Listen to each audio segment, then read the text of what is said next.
book of Habakkuk. The book of Habakkuk. All right, Habakkuk. In my book, it's on page 1306. But nobody's got one of them.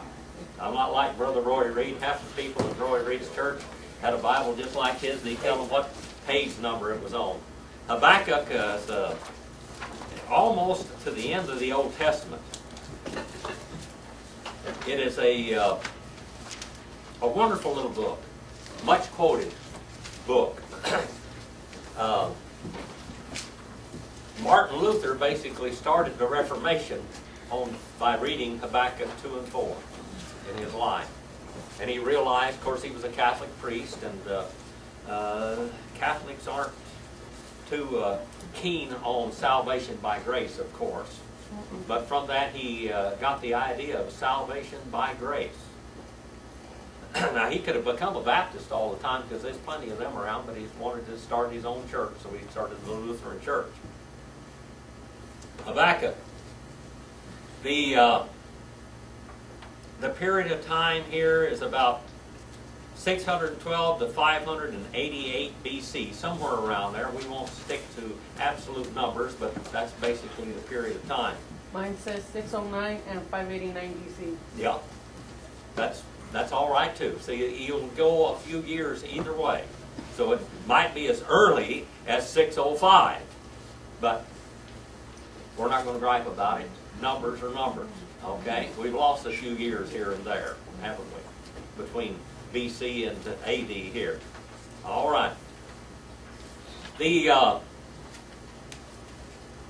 period of time that we're talking about is a period of time, and it's 2 Kings 24 and verse 1, 1 Chronicles 6 and verse 15, 2 Chronicles 36 and verse 6, Ezra 1 and verse 7, Nehemiah 7 and 6, Esther 2 and 6, Nehemiah 7 and 6, Ezra 1 and 7, Jeremiah 21 and verse 2, Ezekiel 26 and verse 7, and Daniel 1 and verse 1.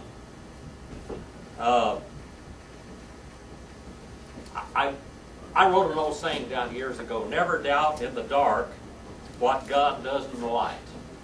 Amen. Never doubt in the dark what God does in the light. I didn't originate that, but what that means is hang in there, sit back there, and the promises that God claims are real. The promises that God claims are real. Now, Habakkuk was having a real rough time. We studied Amos, we studied all of what we call the minor prophets. And they were all scared. They're all troubled with injustice. We all have trouble with injustice, don't we? The good things happen to bad people. And bad things happen to good people every day. And that just isn't right, is it? No, it's not right. We don't like that. I'm a freak person. Bad things all. Yeah. Habakkuk. Here's what it looks like in Hebrew right there. It's one who folds the hands is what it means. One who folds the hand. And what it means is one who hugs. Hugs. Embraces. All right? That's what it means. One who embraces. And when you embrace, you're having a good time. So that's festival. A festal one. Someone that's happy. Happy to embrace. Okay? Now his personal experiences. Verses 1 through 4. All right? Verses 1 through 4. Now, we're going to find out that God is going to bring Nebuchadnezzar against Judah.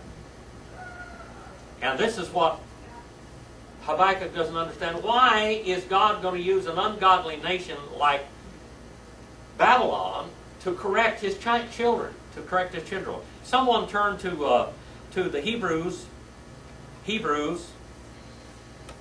the 12th chapter, and verse 5 through 13. Hebrews 12, 5 through 13. And this works out pretty good, and even King James, hardly anybody can mess these verses up. I mean, it works pretty good. All right. Brother Bill, are you over there? I'm Dale. Boy, good man. Hebrews 12, 6 through 13. Read, holler out there like you're hollering at a mule in the backyard. All right. All right. Whom the Lord loves, he chastens, and scourges every son whom he receives. If you endure chastening, God deals with you as with sons. For what son is there of whom a father does not chasten? But if you are without chastening, of which all have become partakers, then you are illegitimate and not sons. Furthermore, we have human fathers who corrected us, and we paid them respect. Shall we not much more readily be in subjection to the Father of spirits and life? For they indeed for a few days chasten us as seemed best to them, but he for our profit, that we may be partakers of his holiness. Now no chastising seems to be joyful for the present, but painful. Nevertheless, afterwards it yields the peaceful fruit of righteousness to those who have been trained by it. All right. God gives us chastisement because it's going to spank us up straight. Spank us up straight. That's what it means to spank up straight. He chastises us to spank us up straight so we walk the straight and narrow. All right, the straight and narrow. The oracle of which Habakkuk the prophet saw, how long, O Jehovah, will I call for help, and you will not hear me? I cry out to you, violence, yet you do not save. Why do you make me see iniquity? Why do you make me see sin? Why do you make me waller in sin, and cause me to look upon wickedness and perversion? Yes, destruction and violence are before me. Strife exists and contention arises. Therefore the law is ignored. Justice is never upheld. For the wicked surround the righteous, and therefore justice comes out perverted, twisted, crooked. I have a long line in my family of people that like justice. They scream for justice. They can't stand crookedness. It goes back to 1809 in my family. 1809, that's the year that Abraham Lincoln was born, you know. 1809, my great-grandmother was born in 1797. My great-grandfather was born in 1809. She was about 14 years older than him. He left his home in New Bern, North Carolina at 16 years old. His mother, Tamsy, had died. She died, and his father took a woman into the home, and she was a ornery little gal. His father was Risa Paul. His name was Smith Paul. He left home at 16 years old. His mother was trying to get him convicted of horse stealing. And horse stealing back in those days was what kind of offense? She'd try to get him hung. So he took off. He took his rifle and took off, and went by and knelt to his mother's grave and kissed the headstone to it, and took off on the Pigeon Trail. Injustice, he couldn't stand it. Just a young boy. And on the trail, he was out trying to trap and everything else, and he wasn't doing very well. And he ran into a black man by the name of Hezekiah Burkett. Hezekiah Burkett was a slave that has bought his freedom. This was in 1820-something now, people. 1820-something. Hezekiah Burkett had bought his freedom for $1,400 cash. And he ran into Hezekiah Burkett out on the trail, and Hezekiah kind of took him under his wing and taught him how to trap and everything else. Well, they got quite a few furs and things. And he had a little old donkey or mule called Scrap Iron. And he hauled that mule around with him, carrying the traps and carrying his furs and everything else, loaded it all down. And Smith Paul just loved it. He'd never been around black people. He was afraid of them at first. And he realized that this was a wonderful human being, that he was a real human being, that human being had a soul. You know, much of the people back then, the Indians didn't have souls, and black people didn't have souls. Well, they got over in Tennessee, and they ran into Hezekiah told him, said, I want you to go down and sell our furs. Go down here to this fort and sell our furs. He said, we'll go together. Hezekiah said, no, we won't go together. You know, back in those days, this was the days of slavery, people. And Hezekiah was a little bit skittish about going in there, especially with a white boy. This was a boy with a pure Scottish ancestry. And here this black man and this white boy were traveling together. He said, you go down there, son, and he said, and sell the furs, and he said, then we'll meet up later. He said, I'm not going in there without you. And he said, you know what you're going into, boy. And he insisted that they go in together. So they went in together, and they ran into a guy in there that was a rough old boy. He was called Captain Fletcher, Thurman Fletcher. Well, the white boy went into this post, and the black man stayed outside. They didn't let them walk in the houses back then, you know. And he finally got Thurman Fletcher's attention, and he went out there, and when he saw the company he was keeping, he said he wouldn't have anything to do with him. And he said, I'm sure there's paper on this blankety-blank black man. He's sure that he escaped from somebody. And he told him, he said, you come back tomorrow and I'll buy your furs. He said, if you don't buy my furs from my partners, you won't buy them from me. Well, old Thurman Fletcher was pretty mad. So Hezekiah was right. He didn't tell the boy I was right, that he was right, but he went on. They took off, and they went and camped. They got out of there as quick as they could. And when they got there, here came Thurman and a bunch of thugs. They were going to capture Hezekiah Burkett and either sell him into slavery again or sell him for whatever money for reward there was on him, because they couldn't believe that a black man would be out running around trapping with his freedom. Well, he ended up shooting Hezekiah Burkett because he was trying to protect his little mule. They got to using the mule for target practice, and he got up out of cover and they shot him. They shot him in the leg because they didn't want to damage their property too much. Smith Paul, just a young boy as he was, about 17 years old, he got up and tried to protect him, and they hit him upside the head with a gun and knocked him out. He finally woke up in the middle of the night, tried to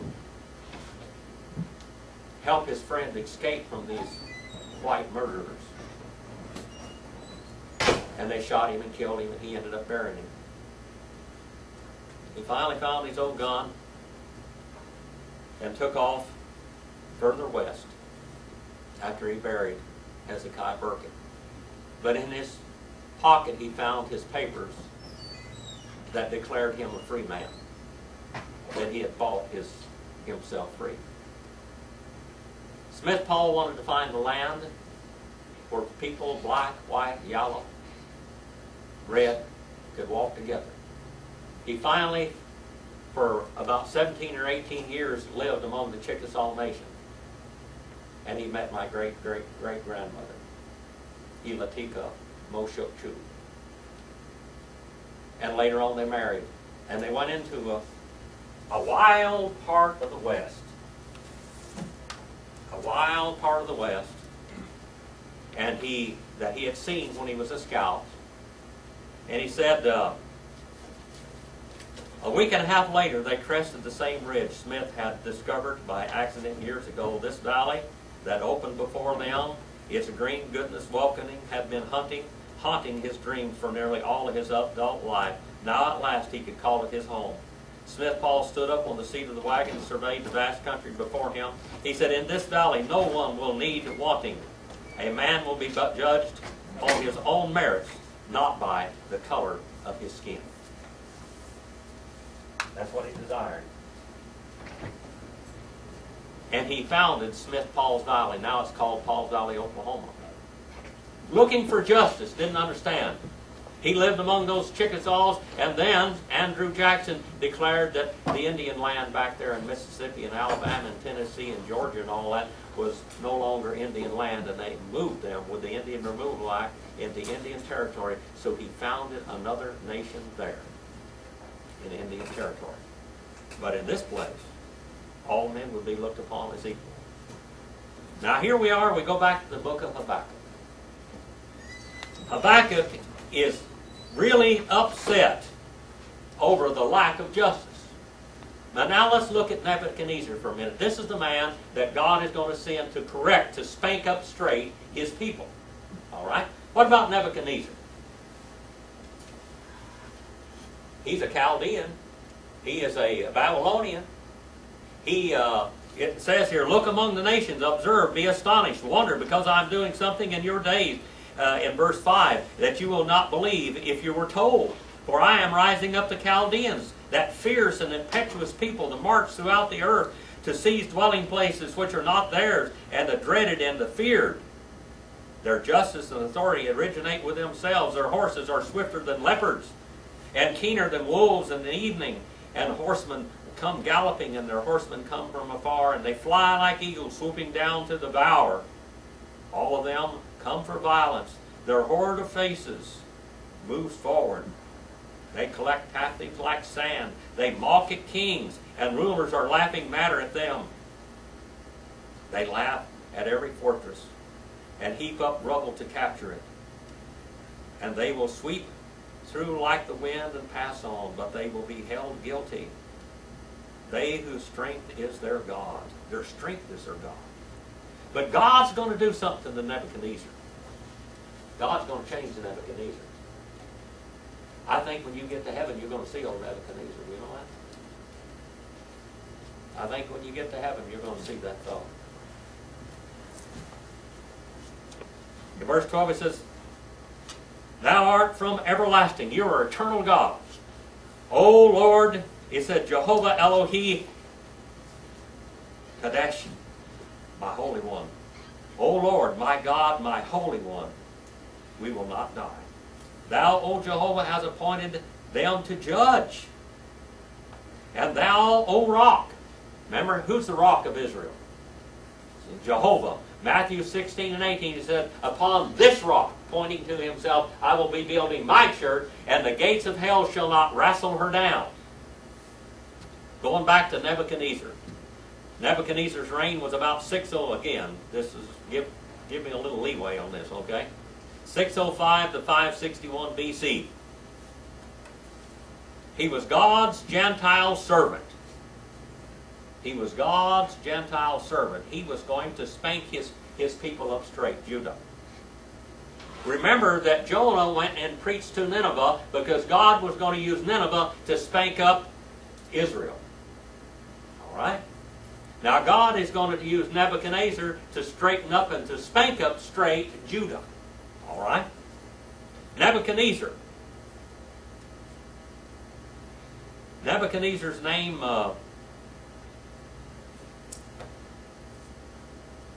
means the prince who guards the treasure.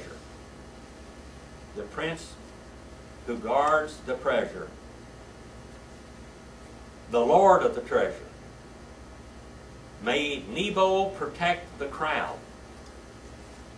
All right. Now, during this period of time, Nebuchadnezzar is a prophet. Habakkuk's a prophet. Josiah dies in battle in 609 BC. Daniel is taken captive in 605 BC. Ezekiel is taken captive in 597 BC. So here we have the contemporaries. Now here's Nebuchadnezzar. Nebuchadnezzar. God's going to use this wild man. He's going to tame the wild man. He's going to tame him. In Daniel, in the book of Daniel, it tells us that God is going to change old Nebuchadnezzar. He's going to change him.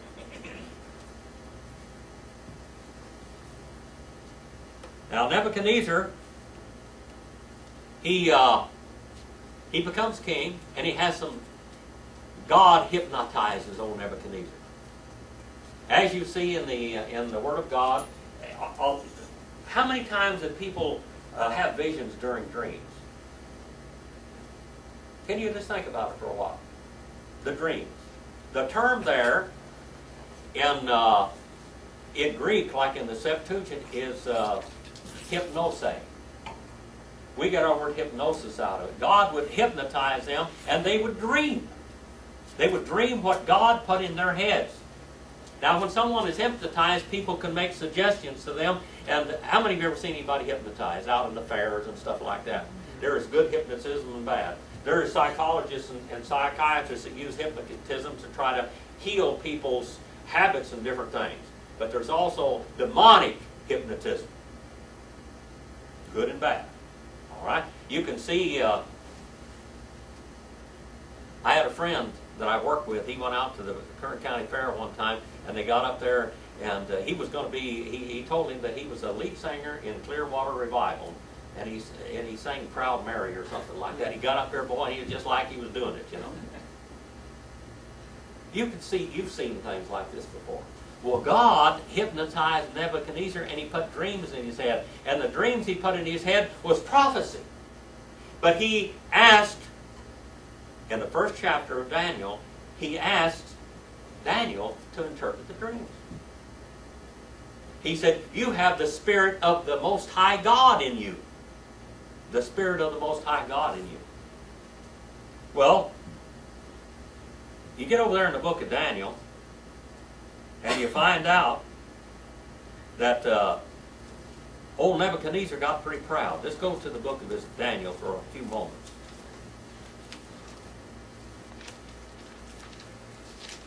Now, go over to the,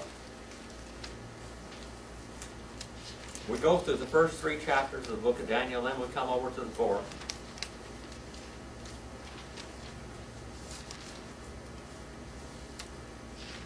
Nebuchadnezzar, it says in 4 and verse 1, Nebuchadnezzar, the king, to all the peoples and nations, and men of every language that live on the earth, may your peace abound. It seemed good to me to declare the signs and wonders which the Elohi Elyon, the Most High God, has done for me. How great are his signs, and how mighty are his wonders, and his kingdom is everlasting kingdom, and his dominion is from generation to generation. I, Nebuchadnezzar, was at ease in my house and flourishing in my palace. And I saw a dream, and it made me fearful. God hypnotized him. He said, I saw all kinds of wild fantasies that I lay on my bed, and visions in my mind kept alarming me. God was hypnotizing this old boy he was working on. And it says, and I gave orders to bring in my presence all the wise men of Babylon, that they might make known to me the interpretation of the dream. The magicians, the conjurers, the Chaldeans, the diviners came in, and I related the dream to them, but none of them could interpret it to me. But finally Daniel came in before me, whose name is Belshazzar, Baal's prince or leader, according to the name of my God, in whom is the spirit of holy gods. And I related the dream to him. O Belshazzar, chief of the magicians, since I know that the spirit of the holy gods is in you, and no mystery baffles you, tell me what my vision. Well, he said, I was looking in verse number 13 in my visions in my mind, and I lay on my bed, and behold, an angelic watcher, a holy one, descended. You know, the book of Enoch talks about the watchers, these angelic watchers. We find out these angelic watchers are over every nation. And he shouted out and spoke as follows, chop down the tree. He had this vision of the tree. Chop down the tree and strip off its foliage and scatter its fruit, and let the beasts flee from it under it, and the birds from its branches, and leave the stump with its roots on the ground, and with a band of iron and bronze around it in the new grass of the field, and let him be drenched with the dew of heaven. And let a beast's mind, in verse number 16 it says, and let the mind be changed to that of a man, and let a beast's mind be given to him, and 7 periods of time pass over him. And this sentence, I'm going to turn this little thing over.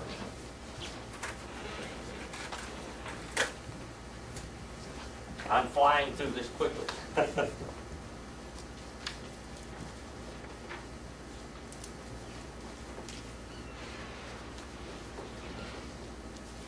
This sentence by the decree of the angelic watchers, and the decision is a command of the Holy One, in order that the living may know that the Most High is ruler over the realm of mankind. What God is telling Nebuchadnezzar here, he said, I'm your ruler. You think that you're the great, high, and almighty. And he says, I am the Most High ruler over the realm of mankind, and bestow it on whom he wishes, and set over it who it the lowliest of men. Well, Daniel was appalled for a while, it said in verse 19. And finally he tells him, King, this is you. You're going to get too haughty, and God's going to chop you down. Cut you down the side. And Nebuchadnezzar, he listens all right, but then after a while, he forgets the lesson that he's been told. And he stands up and said, look what I have done. Look what I have created. I'm the best in the world. I'm the greatest. I'm the greatest.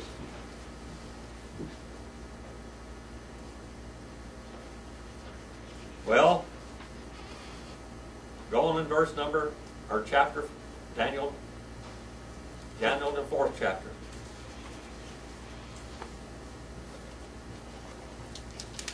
And verse 28, and all this happened to Nebuchadnezzar the king. For 12 months later he was walking on the roof of his royal palace in Babylon. The king reflected and said, is this not Babylon the great, which I have made for myself a holy residence? And while the word was still in the king's mouth, from heaven, King Nebuchadnezzar, to you it is declared, sovereignty has been removed from you. And you will be driven from mankind, and your dwelling place will be the beasts of the field, and you will be given grass to eat like a cow. And for 7 years you will pass over you until you recognize the Most High God is ruler over all the realm of mankind. And he bestows upon it whom he wishes. And immediately the word concerning Nebuchadnezzar was fulfilled. He was driven away from mankind. Now in the hanging gardens of Babylon, he becomes, in his park, in his zoo, he becomes a zoo. A specimen of the zoo. And he began eating grass like a cow. And his body was drenched with the dew of heaven, until his hair had grown like eagle's feathers, and his nails were like bird's claws. But at the end of the period, I, Nebuchadnezzar, raised up my eyes to heaven, and my reason returned to me, and I blessed the Most High God, and praised and honored him who lives forever. For his dominion is from everlasting to everlasting, and his kingdom endures from generation to generation. All the inhabitants of the earth are accounted as nothing, but he does according to his will in the host of heaven among the inhabitants of the earth, and no one can ward off his hands or say to him, what hast thou done?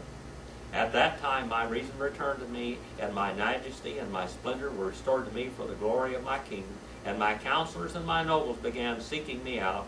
So I reestablished in my sovereignty, and surpassing greatness was added to me. Now I, Nebuchadnezzar, praise, exalt, and honor the King of heaven. For all his works are true, and his ways just, and he is able to humble those who walk in pride.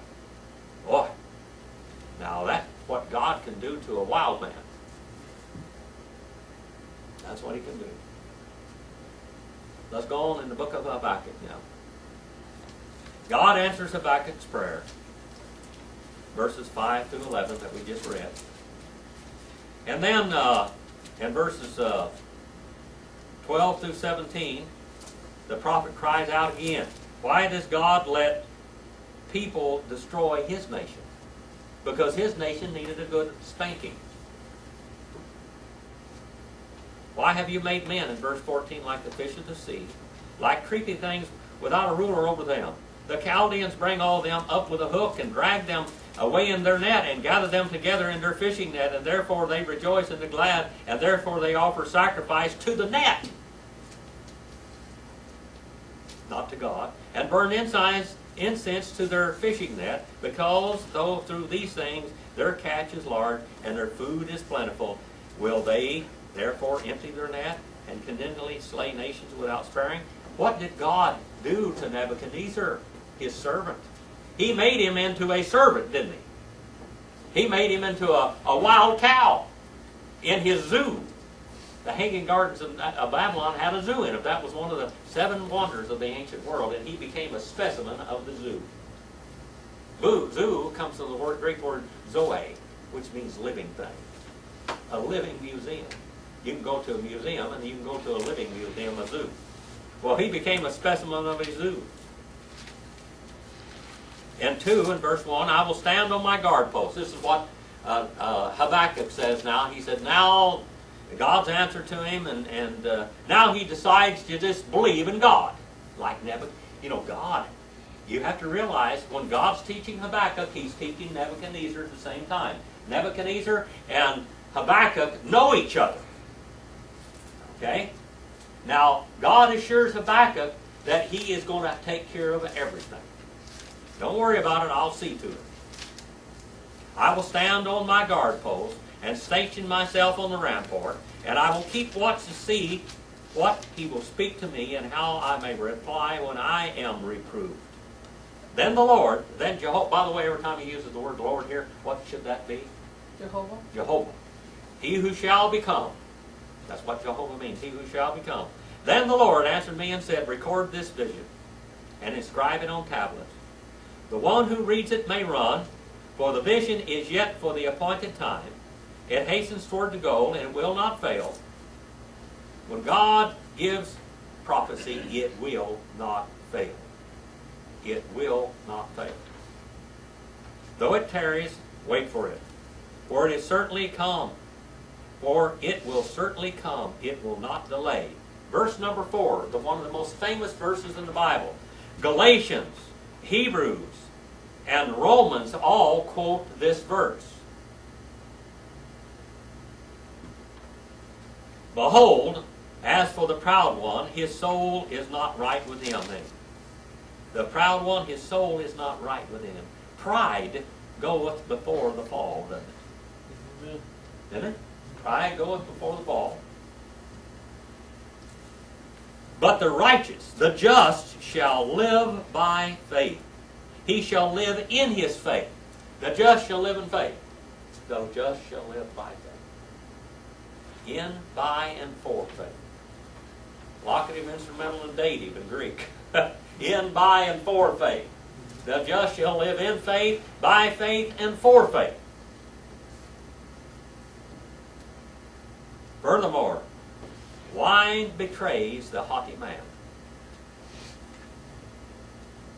When you go out in the big time circles, it's all around the wine bottle, the champagne bottle, the whiskey bottle, all around the bar, isn't it?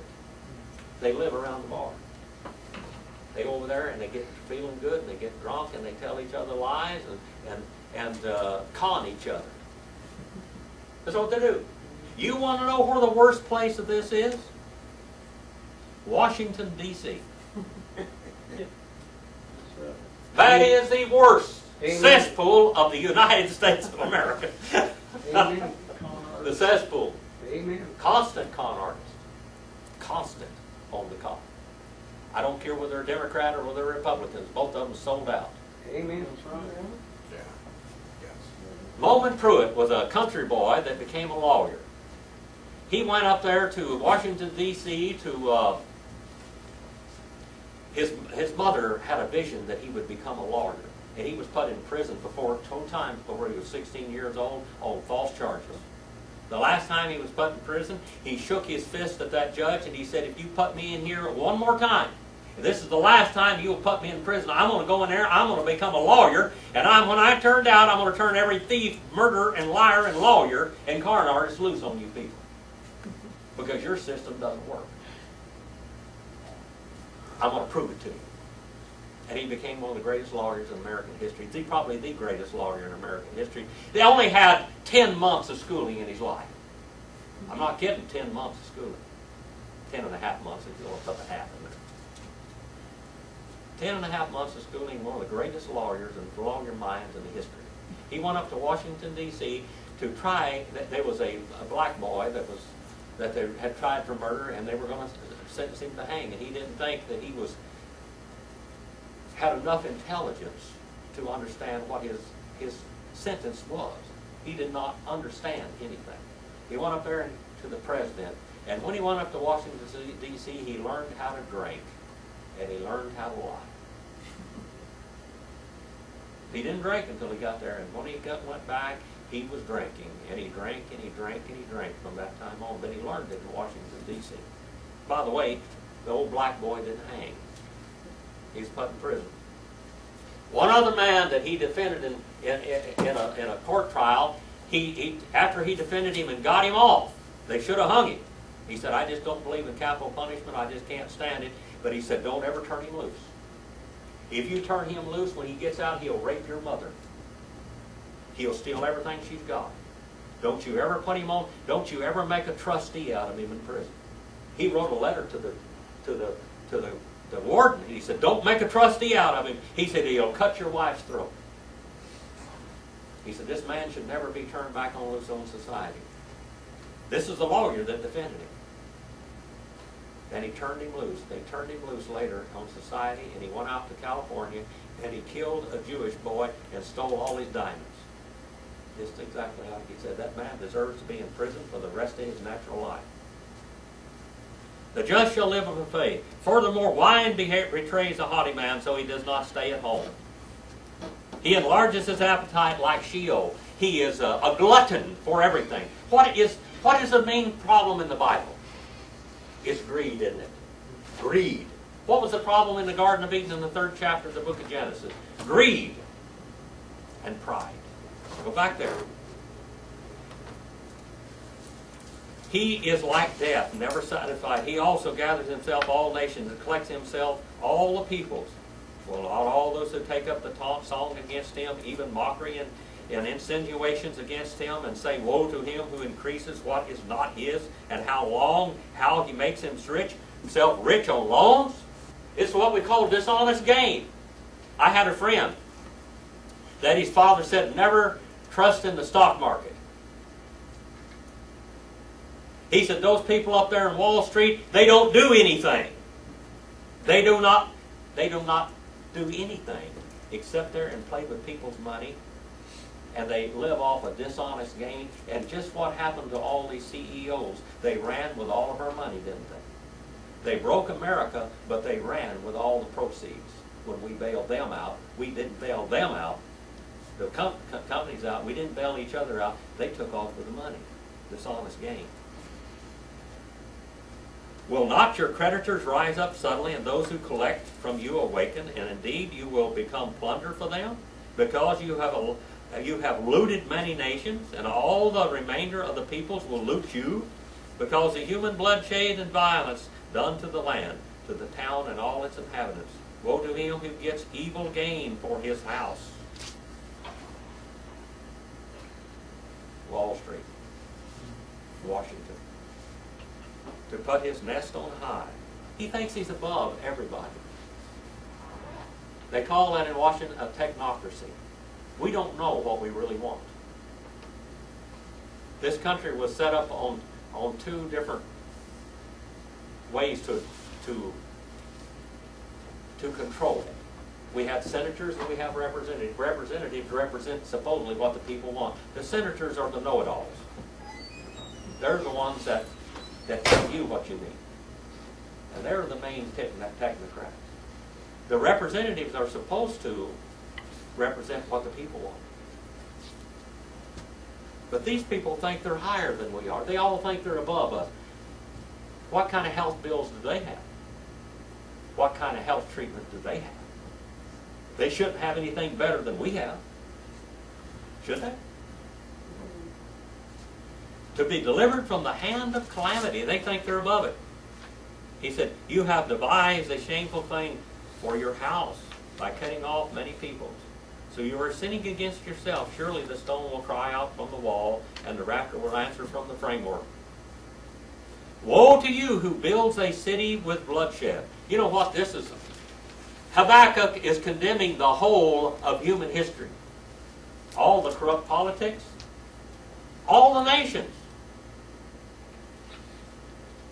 The word Ser means prince, Sarai, and the word prince in Hebrew means one who conquers and devastates.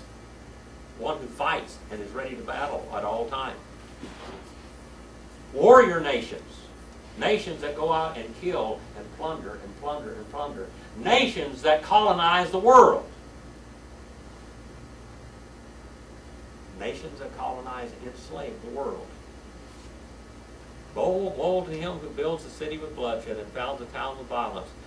Is it not the Lord Jehovah Sabaoth that peoples toil for fire and nations grow weary for nothing? For the earth will be filled with the knowledge of the glory of the Lord. Now he said one of these days, right over here in the millennium, God's going to take over the whole world.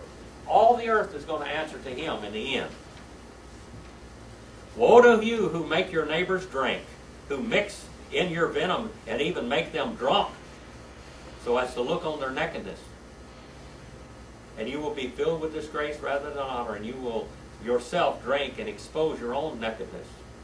The cup in the Lord's right hand will come around to you, and utter disgrace will come upon your glory. Alcohol, my great-grandmother, Sam Paul's daughter, told me that she said a lot of bullets killed a lot of people in my family, but alcohol killed more. Yep. Because the alcohol is what caused the bullets to fly. You see that in history, in your family, all through your life.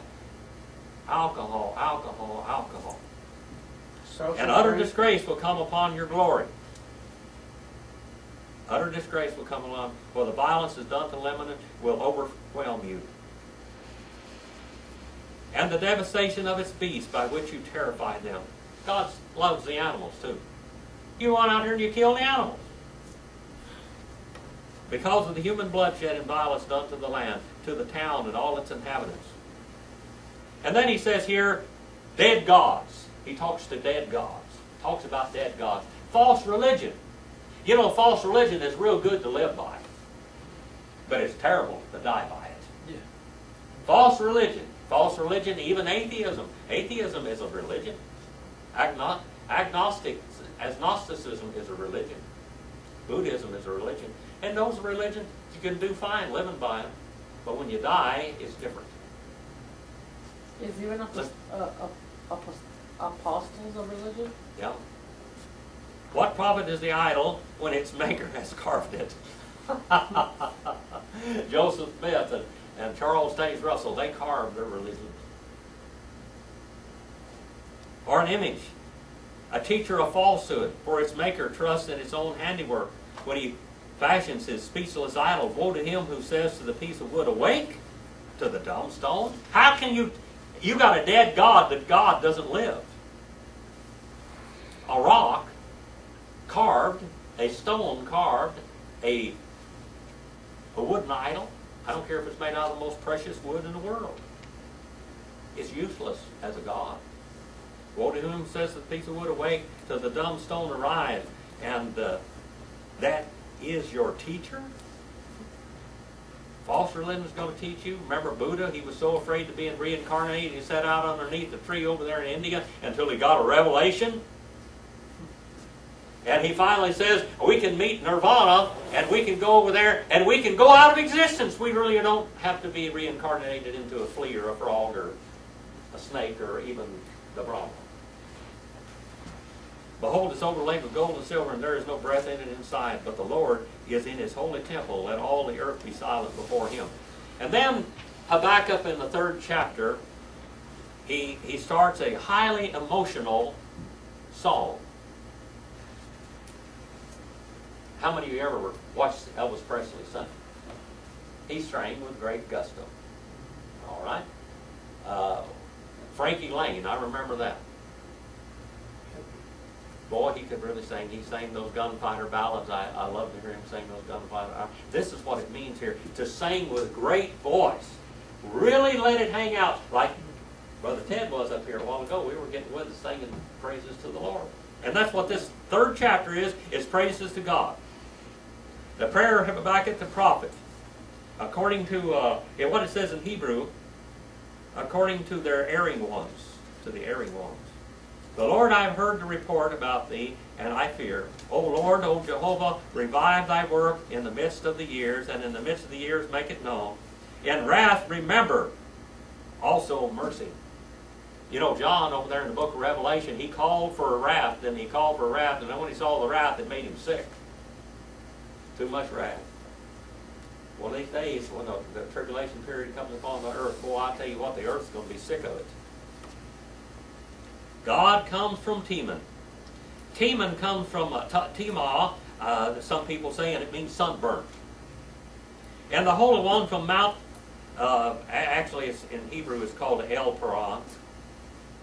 El Paran.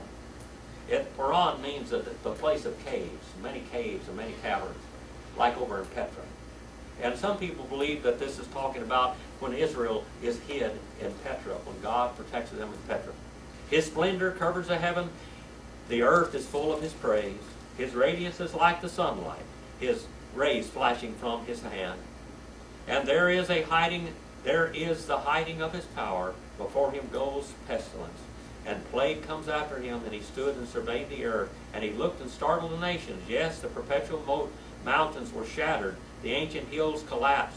His ways are everlasting. I saw the tents of Cushan under distress, and the tent curtains of the land of Midian were trembling. In verse 8, it begins to tell us about God's power to deliver. Did the Lord rage against the rivers, or was thine anger against the rivers? Or was thy wrath against the sea, that thou didst ride on horses, on thy chariots of salvation? The bow was made bare, the rods of chastisement were sworn. Thou didst cleave the earth with rivers. Now, just think and remember, what in the world is it talking about here? It's talking about the plagues of Egypt. Remember back in Egypt what happened? The mountains saw you and quaked. Remember when he went up on Mount Sinai and the earth quaked all over? And he said, put a fence around Mount Sinai and don't you even let an animal cross it? Anything that crosses is going to die, because God is holy. The mountains saw thee and quaked, and the downpour of the water swept by, and the deep uttered its voice. It lifted up high its hands, and the sun and the moon stood in their places. Remember in the book of Joshua? When God stopped time, when they were after those people, they went away at the light of thine arrows and the radiance of thy gleaming spear. In indignation thou did march through the earth, and in anger you did trample the nations. Thou didst go before the salvation of thy people, and for the salvation of thine anointed one. Thou didst strike the head of the house of the evil, and to lay open from the thigh to the neck. You did pierce with his own spears, killed him with his own spears, the head of his thong. They stormed in to scatter us, and their exaltation was like those who devour their oppressed in secret. Thou did tread on the sea with your horses, on the surge of many waters. Remember when they crossed through the Red Sea? I heard from my inward parts trembled, at the sound of my lips quivered. Decay enters my bones, and in my place I tremble, because I must wait quietly for the day of distress, for the people to arise who will invade us. Though the fig tree shall not blossom, and there be no fruit on the vine, through the yield of the olive shall fail, and the fields produce no food. Though the flock shall be cut off from the fold, and there no cattle in the stall, yet I will exalt the Lord. I will rejoice in the God of my salvation. The Lord God, the Jehovah Elohim, is my strength. And he has made my feet like hinds' feet, and he makes me walk on high places. Remember a while ago, all those politicians and all those big shots up there making their decisions, making all of your decisions for you? He said God's going to put us up in high places one of these days. You know that you have the opportunity in this age to be a member of one of God's New Testament churches, and that you will judge angels one of these days in high places. You will judge angels. You will sit on the throne with your Creator, with your Savior, looking down upon all the earth. For 1,000 years upon this earth, there will be nations built again, but all of them will serve the Lord. and you will be up in New Jerusalem. That is, if you're born again. Now, if you're not born again, if you're not saved, you don't know the Lord, all this wrath business is appointed to you. Like I told my old Uncle Bill there, on his deathbed, we thought back there and a long time ago, I told him he was the most horrible person that deserved to go to hell more than anybody else. But that Jesus died for him. And he cried out for mercy, and God gave it to him, even though he didn't deserve it. I don't deserve mercy. There is nothing good in me. The only thing good in me is what God's Spirit does to me. And that's the same thing with you. There is nothing good in you. There's nothing good in any man. Only the Spirit of God which spurs you on to do that which is good. As we go through this life and we make mistakes, and God spanks us up straight. Thank you for your attention, and thank you, Brother Ted, for that great song service this morning. It's really good to have you here. And we give you one more hand, and thank God for coming here and helping us today. Brother David, it's yours.